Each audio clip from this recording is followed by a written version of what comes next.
Welcome back to the Deep Dive, the place where we turn complex research and dense historical accounts into the essential knowledge you need to be brilliantly informed. Hello? Today, we're profiling a towering figure whose conceptual brilliance really shaped the architecture of two massive fields, abstract algebra and modern theoretical physics. We're talking about Amalie Emmy Noether. That's right. Born in 1882 in Germany. And, Emmy Noether was hailed by intellectual giants like Albert Einstein and Hermann Weyl.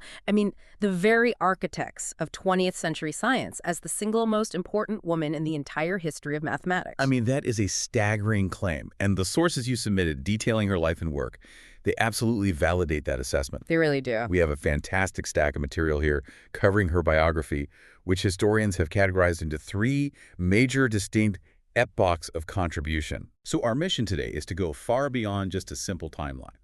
We're going to extract the essential deep insights from those three periods, from her early foundational work in algebraic invariance all the way to the eventual creation of modern ring theory. And in doing that, we'll get to understand exactly how her abstract, pure conceptual approach, what she called begriffliche Mathematik, fundamentally changed the way mathematicians and physicists view the entire universe. It's so crucial to understand the context here because her achievements weren't made on a level playing field, were they? Oh, not at all. You have to recognize this striking, almost unbelievable contrast between her early career, which she spent unpaid, fighting systemic sexism, anti-Semitism, institutional exclusion. In the German academic elite, no less. Exactly. And then you contrast that with the global recognition she ultimately commanded, culminating in a major plenary address at the International Congress of Mathematicians in 1932. Her story is one of a relentless battle against prejudice, a battle she waged entirely through unmatched intellectual power. Okay, let's unpack this journey because that biographical struggle in her first epoch really sets the stage for the conceptual revolution that follows. It absolutely does. So Noether was born in 1882 in Erlangen, Bavaria, into really a world of mathematics.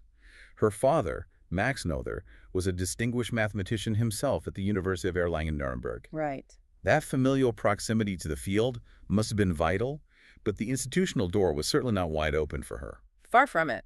Having a mathematician father, that undoubtedly provided mentorship and access to a vibrant intellectual circle, but the official path for her, it was basically non-existent. And interestingly, her initial career track was something quite different. Completely different. She first qualified, and with the highest possible grade, sehr gut, or very good, to teach French and English. That was around 1900.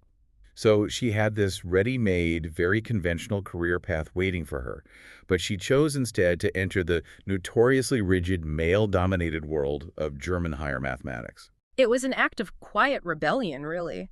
The University of Erlangen, where her father taught, had just 2 years prior officially declared that allowing mixed-sex education would, and I quote, overthrow all academic order. Wow. So when she chose mathematics, she was one of only 2 women among nearly 1,000 students. And at first, she couldn't even formally enroll. So what did she do? She was only allowed to audit classes, and to do that, she had to get explicit written permission from every single professor whose lectures she wanted to attend. The level of institutional friction just to learn it's staggering. It just sounds exhausting. It was. But this barrier, it did begin to crumble slightly. The restrictions on women's full enrollment were rescinded in 1903. Okay. So Noether then officially re-entered, dedicated herself solely to mathematics, and completed her PhD in 1907, graduating summa cum laude under the supervision of Paul Gordon. And this PhD work under Gordon is our first major narrative hinge, isn't it? Yeah. Because it illustrates the mathematical world she was trained in. And the world she would soon demolish. Right. Her dissertation was titled On Complete Systems of Invariance for Ternary Biquadratic Forms. Yeah. It was deep in the tradition of Gordon's computational school. That's the key distinction. Gordon was known as the king of invariant theory, and his approach was all about algorithmic rigor and just massive, massive calculation.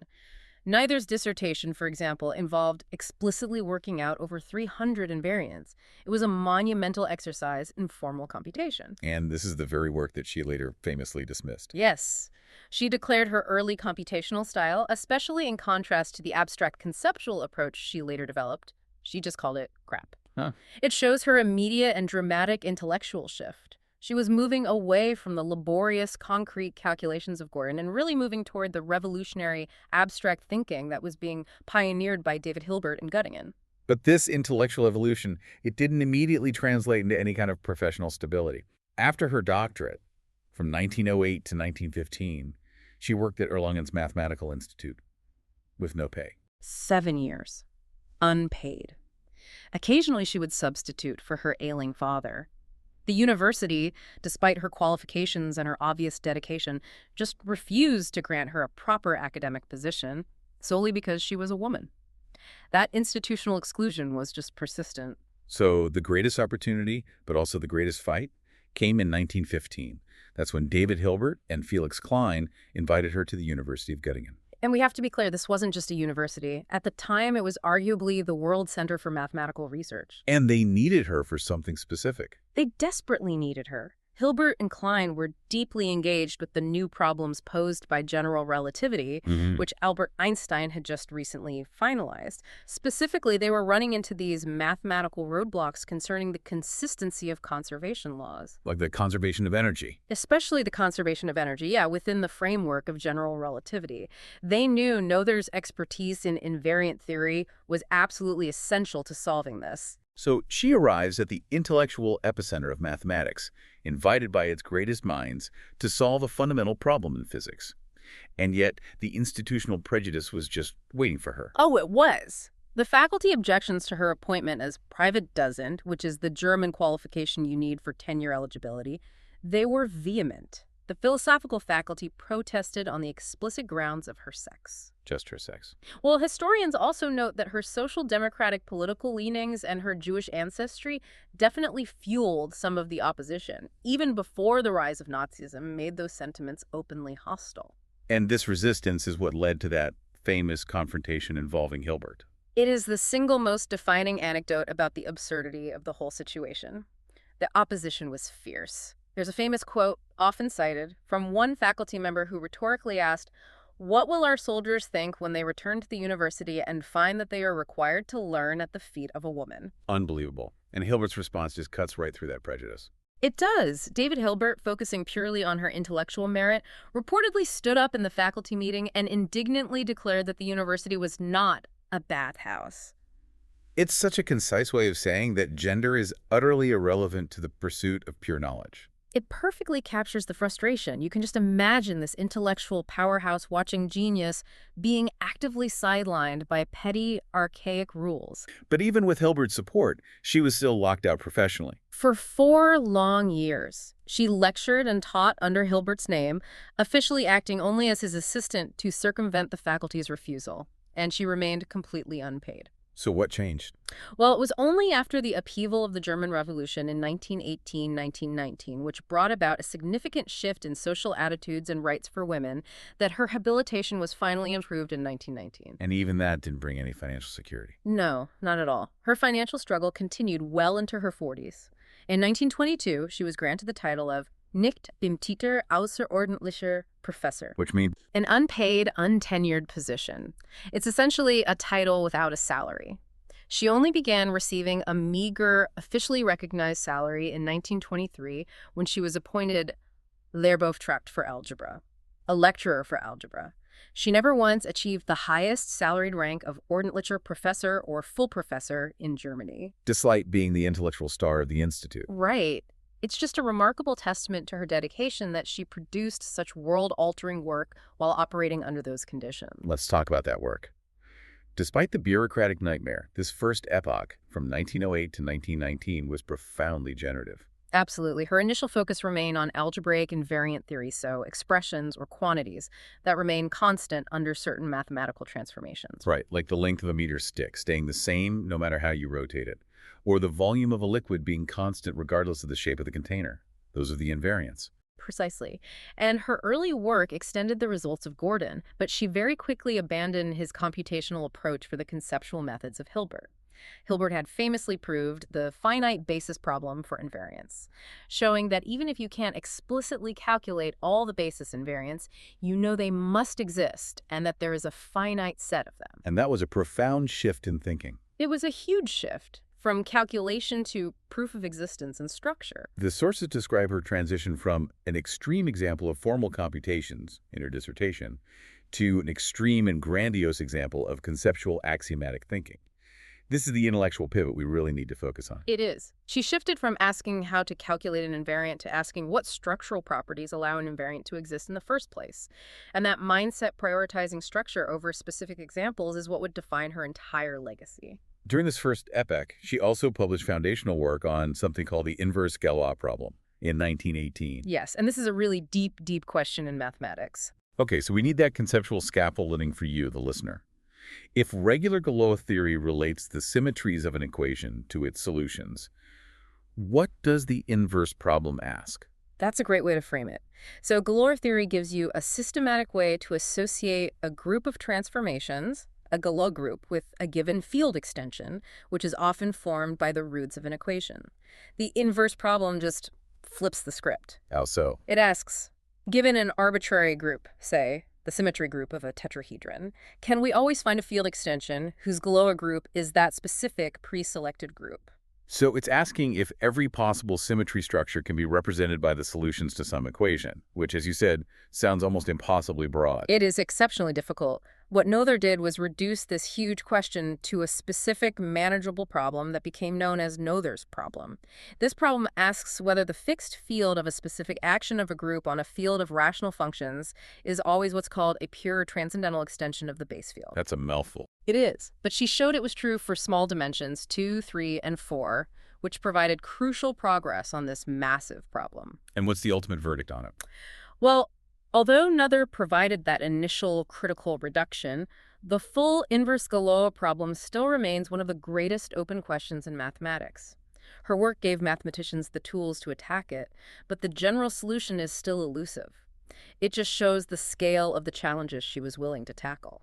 Okay, now let's turn to the absolute peak of this first epoch, the work that cemented her necessity to the physics community. Noether's Theorem in 1918. This is the paper that solved Hilbert and Klein's general relativity dilemma. Yes. And the dilemma was that in general relativity, which deals with gravity as a curvature of space-time, the traditional concepts of conservation laws seem to just break down. When you try to formulate the energy of the gravitational field itself, it wasn't clear that the total energy of the system was truly being conserved. And Noether resolved this by finding a fundamental link. She provided the resolution in her paper Invariante Variations Problem, or Invariant Variation Problems. The core result, Noether's theorem, is arguably the most important bridge between mathematics and physics ever conceived. It proved that a conservation law is associated with any differentiable symmetry of a physical system. Okay, let's break that down because this is where you, the listener, get that profound aha moment. Symmetry and conservation laws. They sound like two entirely different concepts. They do, but Noether unified them. Think of symmetry as invariance under some transformation. If the laws of physics are time translation symmetric, meaning an experiment you do today yields the same result as the exact same experiment you do tomorrow, that symmetry forces the conservation of energy. Energy can't just appear or disappear because the system is uniform across time. Right, that makes sense. And if the laws of physics are spatial translation symmetric, meaning an experiment works the same way here as it does a mile down the road, that symmetry forces the conservation of linear momentum. And the last one. If the laws of physics are rotationally symmetric, meaning there's no preferred direction in space, up is the same as down is the same as left, that symmetry forces the conservation of angular momentum. So it's not a coincidence. It's a necessary mathematical consequence. You find the symmetry, and the conservation law just automatically follows. It structures the entire universe. Precisely. This theorem did two huge things. First, it validated general relativity by showing how conservation laws could be properly formulated within it. And second, it provided a powerful new tool for physics. Instead of searching for conservation laws one by one, physicists now search for the underlying symmetries. The American physicists Leon Lederman and Christopher T. Hill, they did not mince words when they were assessing its importance. They claimed Noether's theorem is, and I'm quoting here, certainly one of the most important mathematical theorems ever proved in guiding the development of modern physics, possibly on a par with the Pythagorean theorem. I mean, when you frame it like that, It just elevates her status immediately. and that profound achievement, the application of her conceptual skill to the deepest problems in physics, forced even her detractors in Göttingen to finally listen. That's when Albert Einstein wrote that letter to Hilbert, praising her work. He said he was impressed that such things could be understood in such a general way. He even admonished the old guard at Göttingen, saying they should take some lessons from Miss Noether. She seems to know her stuff. And that recognition was vital.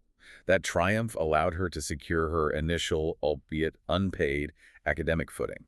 And more importantly, it freed her to turn her full attention to the structural revolution she was preparing for pure mathematics, her second epoch. The second epoch. This marks the peak of her work in pure algebra. She shifted entirely away from the specific computations of the old school and fully embraced abstraction, becoming the architect of begrifflich conceptual mathematics. This is truly her legacy. She dedicated herself to the axiomatic development of the theories of rings, fields, and algebras. She was looking at systems not for what they contained, but for how they behaved. What was the philosophical core driving this profound shift? It's captured perfectly in her maxim, she said. Any relationships between numbers, functions, and operations become transparent, generally applicable, and fully productive only after they have been isolated from their particular objects and been formulated as universally valid concepts. So instead of studying the specific, messy details of, say, integers or polynomials, she defined the abstract rules, the structure that governed them. And then she developed theories that applied to any system that followed those rules. Exactly. She was building abstract frameworks rather than solving specific equations. Her method was radical for the time. She established the minimal set of assumptions necessary to yield specific properties, allowing for monumental generalization. She sought to define from the ground up what properties held true for all rings, then created new analogs of ancient number theorems, and discovered the minimum essential properties responsible for any given observation. Okay, for you, the listener, we need to quickly reestablish the conceptual building blocks she was using. We start with rings. Right. Think of a ring as an abstract number system designed to model operations like addition and multiplication. Addition is well-behaved, multiplication is associative, and distributes over addition. The key thing is that the set of integers, -2, -1, 0, 1, 2, is the most famous example of a commutative ring where the order of multiplication doesn't matter. And how is that different from a field? A field is essentially a ring where you can always divide by any element except 0. Think of the rational numbers or the real numbers. Division isn't always possible in a standard ring. You can't divide 3 by 2 and stay inside the set of integers, for example. Right. Noether's genius was studying the systems between the integers and the fields, which is where most of algebraic geometry and number theory really lives. And the tool she developed to analyze divisibility and factorization within these abstract rings was the concept of ideals. She formalized the modern theory in her classic 1921 paper, Ideal Theory in Ringbereichen. Ideals are absolutely crucial. In the ring of integers, we talk about numbers factoring into primes. For instance, the number 6 factors into 2 times 3. When you move to more complex algebraic rings like rings of polynomials, unique factorization often breaks down completely. And ideals step in to save the concept of factorization. They do. Ideals are subsets of the ring that act like generalized numbers, or maybe more precisely, they're like generalized containers of divisibility properties. She showed that even if the elements of a ring don't factor uniquely, the ideals often do. It allows mathematicians to bring back a form of orderly structure where chaos previously reigned. This conceptual approach leads directly to the core idea that immortalizes her name: Noetherian objects and the chain conditions. This is the key aha moment that defines her mathematical contribution. This is pure elegance. She didn't define a new object. She defined a new property that an object must satisfy. She utilized something called the ascending chain condition, or ACC. Okay, describe the ACC again, but maybe with more of an analogy this time. Imagine you have a series of nesting boxes, where each box must strictly contain the previous one. The ascending chain condition just states that if you keep doing this indefinitely, you will eventually run out of space. The sequence of boxes must stop getting bigger after a finite number of steps. So it can't go on forever. It can't go on forever. In algebraic terms, it means any sequence of strictly increasing ideals, for example, must terminate. It cannot be infinitely complex in this nesting way. So it's a finiteness condition. It ensures that the structures within the ring are manageable. It guarantees a level of control. Precisely. And if a ring, a module, or any other algebraic structure satisfies this ACC on its substructures, it is named Noetherian in her honor. This one condition proved to be incredibly fertile. She had identified the key minimum property needed to generate vast, powerful consequences. And what was the immediate, massive consequence she proved using this ACC? The primary result was that in a ring satisfying the ACC on ideals, that is a Noetherian ring, Every single ideal is finitely generated. This means that even if an ideal seems huge and complex, you only need a finite, small set of elements to define or generate the entire thing. This simplified countless calculations and proofs across algebra and algebraic geometry. And this leads us to the Lasker-Noether theorem. Can you explain why this generalization is so monumental? The previous script kind of covered it too quickly. Okay, so the fundamental theorem of arithmetic tells you that any positive integer can be written uniquely as a product of prime numbers. That's the bedrock of number theory. Like 12 is 2 times 2 times 3, and that's it. Exactly. When mathematicians started studying more advanced rings, like those used in complex algebraic geometry, they found this unique factorization often failed completely. It plunged them into confusion. So she had to find a way to restore order. She did. The Lasker-Noether theorem, which he finalized in 1921, restored this order by shifting the focus from unique factorization of elements to the unique decomposition of ideals. It proved that every ideal in a Noetherian ring can be decomposed into a finite intersection of specific types of ideals called primary ideals. So she generalized the bedrock principle of arithmetic unique factorization and made it applicable to this massive, complicated new universe of algebraic systems. Yes, it brings structure to polynomial rings, function fields, and virtually every area where factorization is key. It formalized the entire theory of commutative rings. Hayden Jacobson, when he was editing her collected papers, wrote that the development of abstract algebra is largely due to her, in published papers, in lectures, and in personal influence on her contemporaries. She truly created the language that modern algebraists speak. During this period, Göttingen was functioning as the center of the mathematical world, and it's clear that Noether was its gravitational core for algebra. She developed this dedicated circle of adherents, affectionately known as the Noether School, or sometimes the Noether Boys. The environment was incredibly dynamic. Mathematicians were pouring into Göttingen from across the globe just to study with her. Prominent figures like Pavel Alexandrov and Pavel Yurison came from Russia. This school was completely united by her conceptual, structural approach to mathematics. And the crucial figure in making sure her ideas reached the wider world was the young Dutch mathematician, B.L. van der Waerden. Van der Waerden, yes. He arrived in 1924, immediately joined her circle, and became the leading interpreter and expositor of her ideas. This relationship was the transmission mechanism for Noether's conceptual revolution. His 1931 textbook, Modern Algebra, became the seminal work that introduced abstract algebra to a generation. Absolutely. The second volume of Modern Algebra drew heavily on Noether's lectures and her insights. He explicitly acknowledged that it was based in part on lectures by E. Artin and E. Noether. That textbook standardized the abstract conceptual approach she championed, ensuring that her work wasn't confined to her small group of students, but became the global standard curriculum. And the sources reveal such a fascinating personality. She seems unconcerned with anything but the purest form of mathematics. She was known for her generosity with ideas, often allowing others credit for insights that originated with her. But her teaching style and personal habits were highly unconventional. They were legendary. She was completely absorbed by the mathematics to the exclusion of all else. Her student, Olga Tauski-Tal, described a luncheon where Noether was so engrossed in a discussion that she gesticulated wildly while eating, spilled her food constantly, and wiped it off from her dress completely unperturbed. Wow. The lack of concern for her appearance, disheveled hair, using a handkerchief from her blouse, it just demonstrates an utter commitment to the intellectual problem at hand. It really paints a picture of someone whose mental energy was entirely allocated to mathematical structure, with nothing left over for social decorum. That intensity permeated her teaching. She rarely followed a rigid lesson plan, often using lectures as these spontaneous, clarifying discussions aimed at solving important, open problems. Her lectures were known to be difficult for outsiders because she assumed a very high degree of foundational knowledge. I can appreciate the honesty of the students. Yes. But the students who stuck with her, the ones dedicated to the conceptual method, they treasured her classes precisely because they were so challenging and enlightening. In fact, many of the core concepts in van der Waerden's Modern Algebra were originally preserved in the meticulous notes taken by her devoted students. And even with that incredibly small salary, she found ways to maintain that intellectual community. She did.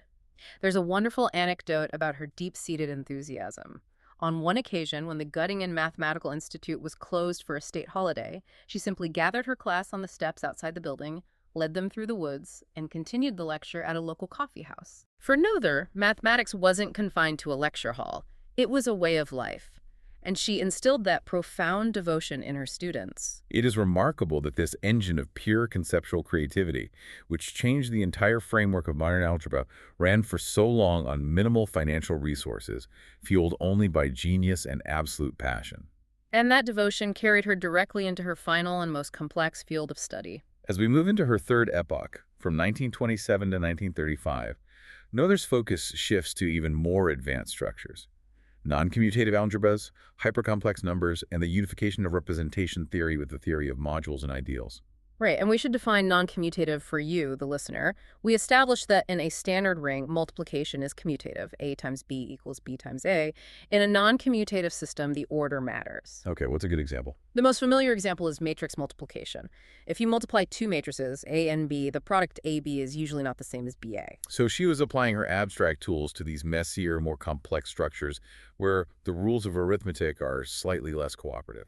Exactly. This period involved integrating fields that had previously seemed totally disparate.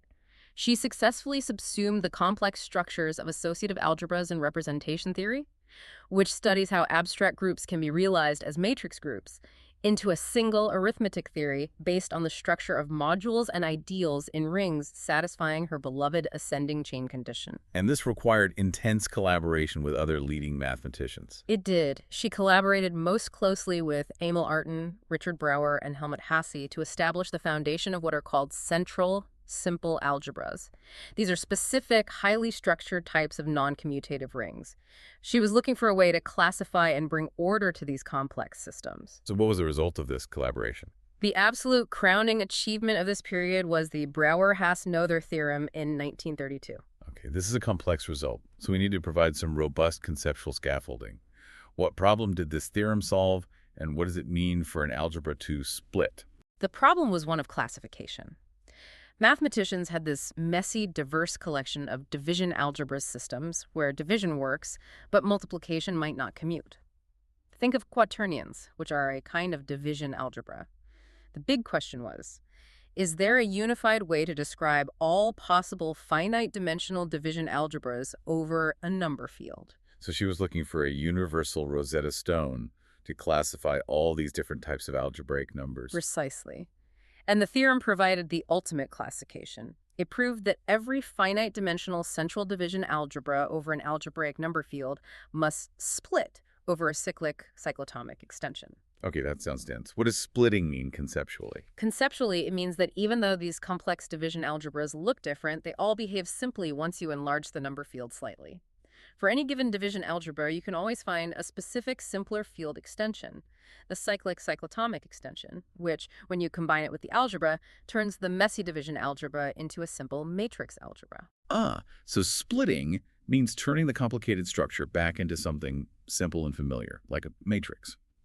The theorem proved that all these complicated algebraic entities are fundamentally related to the simplest structures, but only if you look at them from the right perspective. That's the conceptual power of it. It showed that the entire class of central simple algebras could be understood via the structure of the underlying field extensions. It solved a major question in algebraic number theory. It was a true intellectual triumph of unification. And she also contributed the Skolem-Noether theorem in this period, which dealt with the relationship between extensions of fields within these algebras. That theorem, published with Skolem, provided a fundamental result about field embeddings. It essentially showed that any two ways of embedding a smaller field K into a finite-dimensional central simple algebra over Eris are related by an internal conjugation, a simple structural transformation. That result is essential for understanding the automorphisms, or the internal symmetries, of these complex algebraic structures. What's equally remarkable is that during this final intense period of algebraic work, she somehow found time to make fundamental contributions that transformed topology. Yeah, the study of shapes and their unchanging properties. This transition just demonstrates the universality of her begriffliche Mathematik. It really does. She was present in Göttingen when the foundation of topology was shifting. Topology, or analysis situs, as it was often called then, was transforming from combinatorial topology, which focused on counting things, into algebraic topology, which uses algebraic structures to study geometric objects. Let's use the classic analogy. If I can continuously deform a rubber band into a circle or a coffee mug into a donut, then those objects are topologically equivalent. We're studying properties like the number of holes, which don't change under stretching or bending. That's the starting point. Traditional methods, like the Euler-Poincaré formula, focused on counting these geometric components to derive invariance. Noether realized that the algebraic structures behind these counts were far more important. So how did she bridge that gap? Well, she attended lectures by topologists like Pavel Alexandrov and Heinz Hoppe in the mid-1920s, and her crucial observation was that rather than simply counting the components, the cycles, the boundaries, and so forth, it would be much more worthwhile to study directly the groups formed by these complexes and cycles. She applied her expertise in group theory to geometry. So instead of just saying, this object has one hole, she asked, what is the algebraic structure of the set of all possible ways to loop around that hole? Exactly that. She suggested defining the homology group as the quotient group of all cycles by the subgroup of cycles homologous to zero. Now, that is dense technical language, but the conceptual breakthrough is clear. The homology group is an algebraic object, a group structure that captures the topological features of the space, like its holes, in a precise structural way. So it provides a quantitative algebraic toolkit for analyzing complex shapes. It transformed the field. Alexandrov and Hoppe immediately adopted this algebraic approach. Suddenly, concepts like the Euler-Poincaré formula were not just mysterious counting relations, they were direct consequences of the algebraic structure of the homology groups. This is what made algebraic topology the powerful field it is today. And she was so generous that she only mentioned her own topology ideas in passing in a 1926 paper, classifying them merely as an application of group theory. By the early 1930s, Noether's work was clearly at its zenith. The professional world finally began to recognize her stature, albeit belatedly. In 1932, she and Emil Artin received the Ackermann-Tübner Memorial Award. And the ultimate recognition came later that year. She delivered a plenary address, a grosser Vortrag, at the 1932 International Congress of Mathematicians in Zurich. Our talk was titled Hypercomplex Systems in Their Relations to Commutative Algebra and to Number Theory, delivering one of the main addresses to an audience of 800 global mathematicians. That was the official seal of approval of her world leadership position. And sadly, within months of this triumph, the political world was turning dark. Adolf Hitler became chancellor in January 1933. The change was catastrophic for German academia. Due to the law for the restoration of the professional civil service, which aimed to purge Jewish and politically undesirable civil servants, Noether, being Jewish and having past affiliations with the Social Democrats, was dismissed from Göttingen in April 1933. This was the culmination of the prejudice she had fought her entire career, only now it was institutionalized violence. Hermann Weyl, her colleague, captured the atmosphere of despair. He recalled that Emmy Noether, her courage, her frankness, her unconcern about her own fate, her conciliatory spirit, was in the midst of all the hatred and meanness, despair and sorrow surrounding us, a moral solace. Given her long history of fighting for her position, how does she react to this final, cruel dismissal? Remarkably, she accepted the decision with a calm resolution. Her priority remained the mathematics and her students. She simply continued to hold classes in her apartment, discussing class field theory. And there's that incredible anecdote. Yes, that she maintained her focus and even laughed when one of her dedicated students showed up to her secret lecture wearing the uniform of the Nazi paramilitary organization, the SA. She saw the uniform, not the student, as the absurdity. The international mathematical community realized immediately the loss Germany was inflicting on itself and worked feverishly to find refuge for displaced scholars. Right. Noether accepted a position in the United States at Bryn Mawr College, which is a women's college in Pennsylvania. The position was secured with the help of the Rockefeller Foundation. She moved there in late 1933. She also conducted research and lectured regularly at the newly established Institute for Advanced Study in Princeton. Her experience in the U.S. was generally more welcoming, but she still encountered some gender barriers. She did. She was certainly revered by the community that invited her, but she wryly noted that she was not welcome at Princeton University proper, referring to it as the men's university where nothing female is admitted. Her base at Bryn Mawr, however, was productive. She established a small, thriving research group, sometimes known as the Noether Girls, and she trained talented doctoral and postdoctoral women, including Olga Taussky-Todd, who themselves went on to have highly successful careers. So her final years sound like a continuation of her life's work, surrounded by supportive colleagues and students, just in a new country. She was productive and engaged. She made a brief trip back to Germany in mid-1934 to visit her brother, Fritz, who had also been dismissed from his professorship and was preparing to accept a position in Tomsk, Russia. She was allowed brief access to the Göttingen library as a foreign scholar before returning to Bryn Mawr. But this productive, if brief, period in the U.S. was tragically cut short. Yes. In April 1935, doctors discovered a tumor in her pelvis. She underwent surgery to remove a large ovarian cyst. For 3 days, her recovery seemed normal, strong even. But on the 4th day, her condition deteriorated rapidly. Her temperature spiked dramatically to 109 degrees Fahrenheit, and she died suddenly. The physicians were baffled, concluding it was an unusual and virulent infection which struck the base of the brain. Emmy Noether was 53. A profound loss of genius and moral courage at a time when the world needed both so desperately. Tributes poured in from around the world. Her colleagues and students, including Alexandrov, Weyl, van der Voorden, and Einstein, all mourned her passing.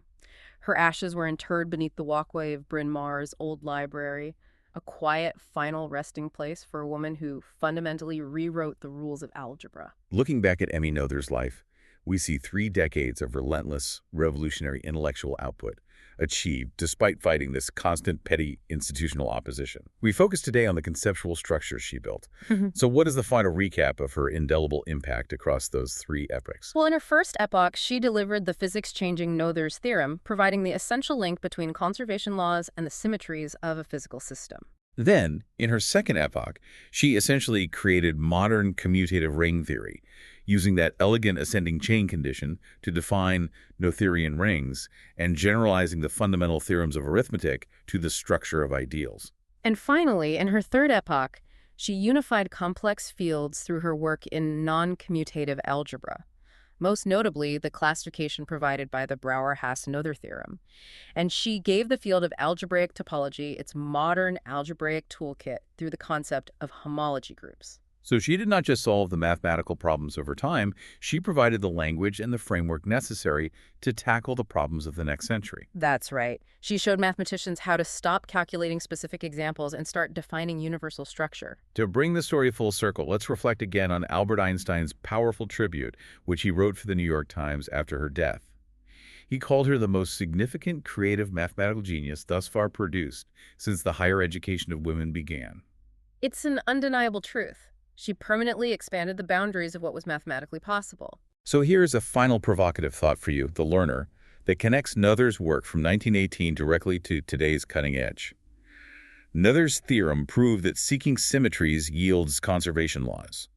Today, high-energy physics is primarily guided by exactly this principle. Right. Physicists are searching for new symmetries in the laws of nature, things like supersymmetry, to predict the existence of new, currently unobserved particles or forces. Her abstract insight from nearly a century ago, that structure dictates consequence, remains the central tool for exploring the deepest, smallest mysteries of the universe. The foundation she poured still supports modern cosmology. The ultimate structural engineer of modern knowledge. That's Emmy Noether. Thank you for diving deep with us. Thank you. We'll see you next time.